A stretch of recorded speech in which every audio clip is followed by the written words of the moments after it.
Hello, my name is Dr. Alex Farivar, and I'm a thoracic surgeon at the Swedish Cancer Institute and Medical Center in Seattle, Washington. I would like to talk to you today about tumors involving the pleura, and in specific, malignant pleural mesothelioma. In this podcast, we will talk about what the pleura is and possible treatment options for cancer involving the pleura.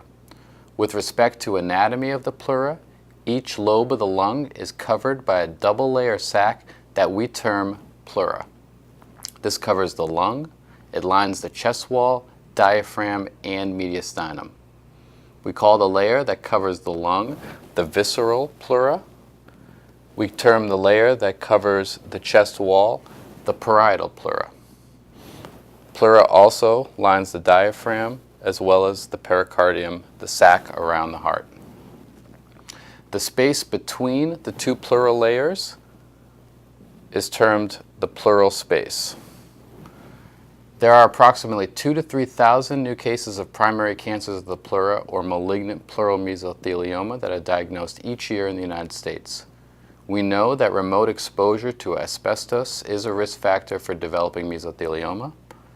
Tumors of the pleura can also be and are most often secondary to metastases from cancer involving distant parts of the body, such as colon, prostate, and ovary, while primary pleural malignancies, and this is defined as tumors that arise from the pleura itself, are fairly uncommon.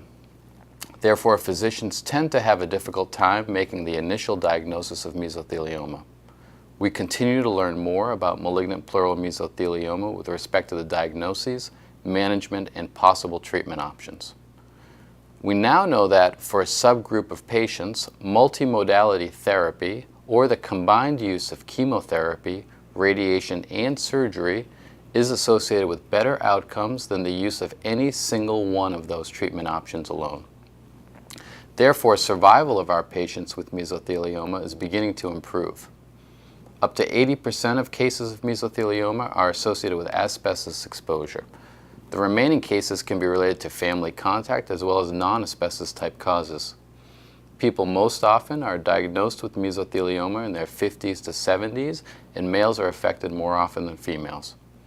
It can be difficult to differentiate a malignant pleural mesothelioma from a different type of cancer that we call metastatic adenocarcinoma.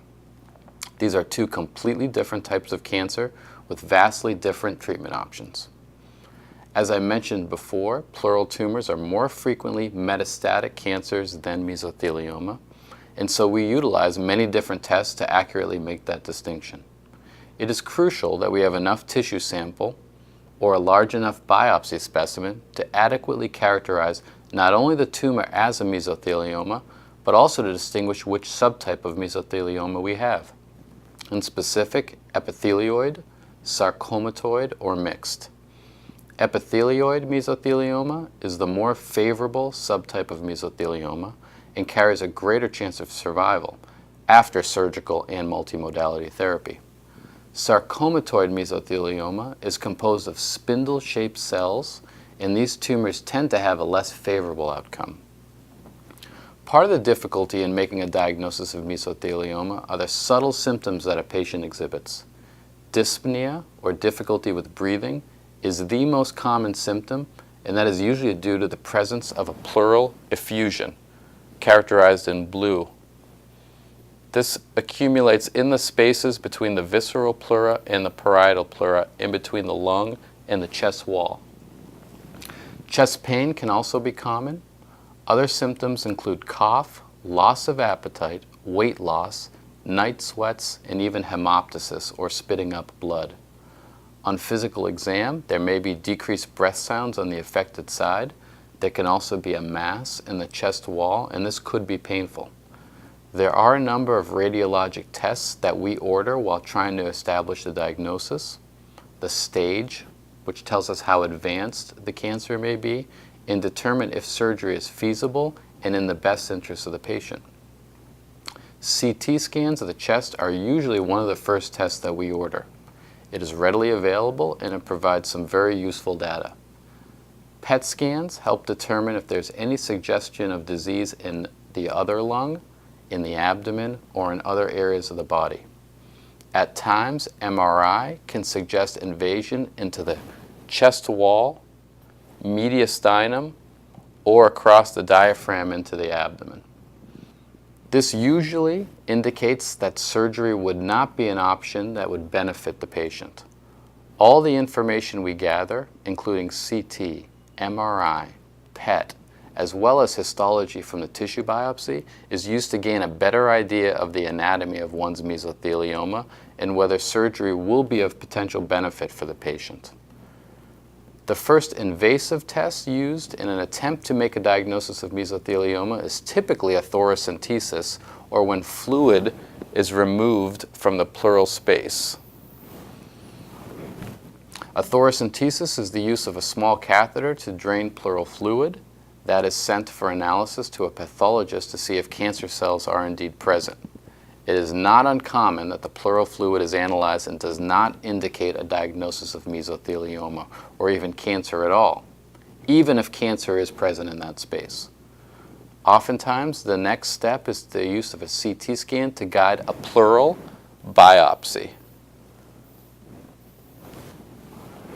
This yields a diagnosis of mesothelioma approximately 30 to 50% of the time.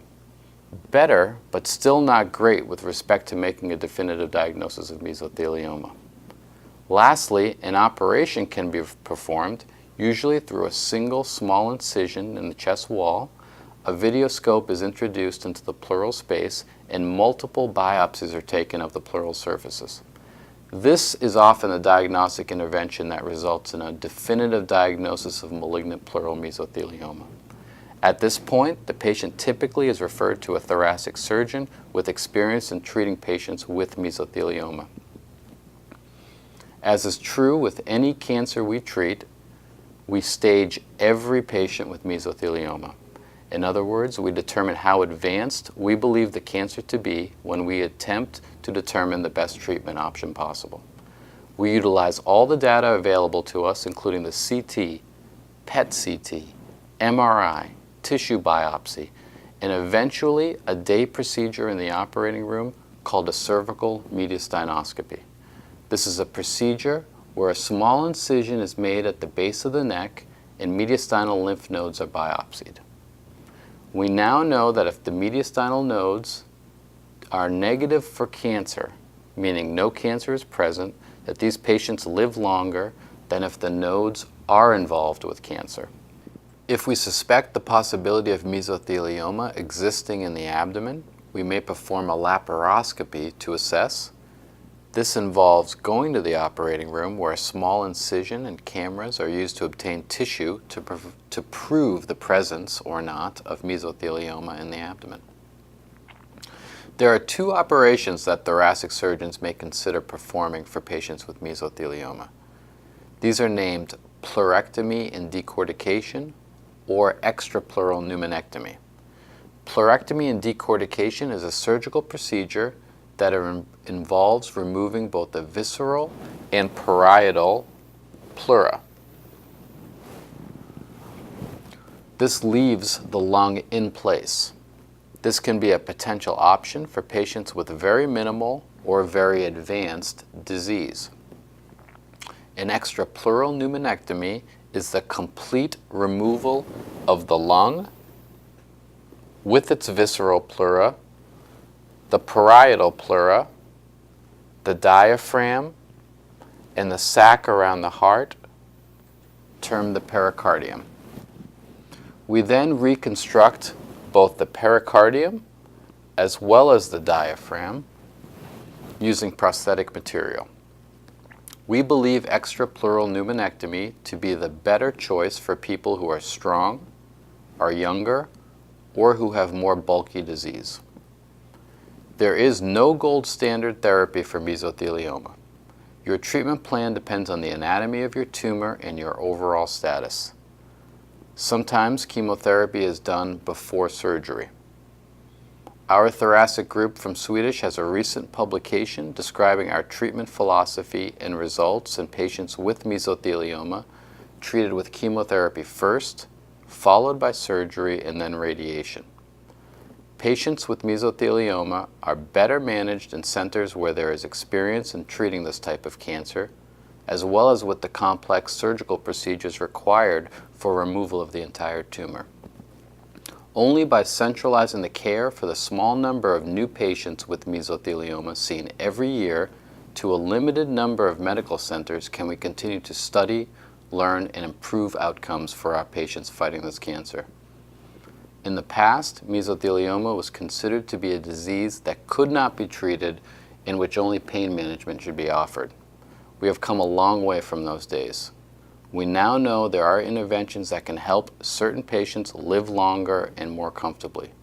The surgeries that we offer to patients have improved our ability to make accurate diagnoses before we head to the operating room. We continue to experiment, do research, and study our results critically. Thank you for listening to the Plugged Into Your Health Cancer Podcast program, Mesothelioma and Malignant Pleural Issues in Thoracic Surgeries. For more information, please contact your thoracic surgeon.